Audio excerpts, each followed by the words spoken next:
इस चैनल पर जो सूचनाएं प्रेषित की जा रही है वह आयुर्वेदिक आदि की पुस्तकों व प्रचलित मान्यताओं पर आधारित है। इनको उपयोग में लाने से पहले उचित वैद्य आदि से परामर्श करके प्रयोग में लाना चाहिए।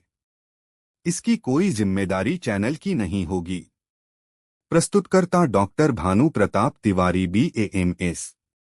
वक्ष रोग पार्ट 4 खांसी में प्रयोग हेतु कुछ आयुर्वेदिक चिकित्सा योग। नंबर 1।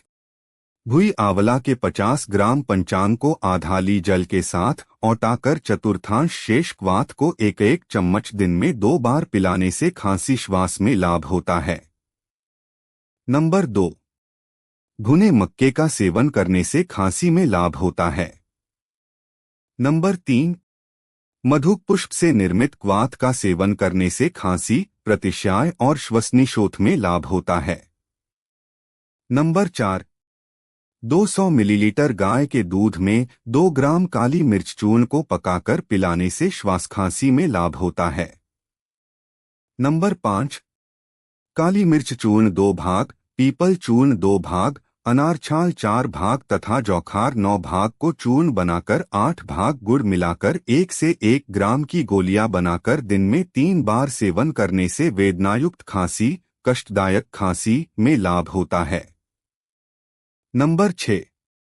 गले की खराश व खांसी में 2 से 3 काली मिर्च मुख में रखकर चूसने मात्र से लाभ होता है। नंबर 7। मूली शाक का सेवन वातज खांसी में हितकर है। नंबर 8। लाजवंती की जड़ को गले में बांधने से खांसी में लाभ होता है। यह एक अद्भुत किंतु चमत्कारिक प्रयोग है। नंबर 9। 3 से 4 नग लौंग को आग पर भूनकर, पीसकर, शहद मिलाकर चाटने से कुक्कुर खांसी में लाभ होता है। नंबर 10। 10 से 15 मिली लिसोड़ा पत्रक्वाथ को पीने से खांसी में लाभ होता है। नंबर 11। मां के दूध में वच को घिसकर पिलाने से बच्चों की खांसी में लाभ होता। नंबर 12। 125 मिलीग्राम वच को पानी में घिसकर दिन में 3 बार पिलाने से बच्चों की खांसी में लाभ होता है। नंबर 13।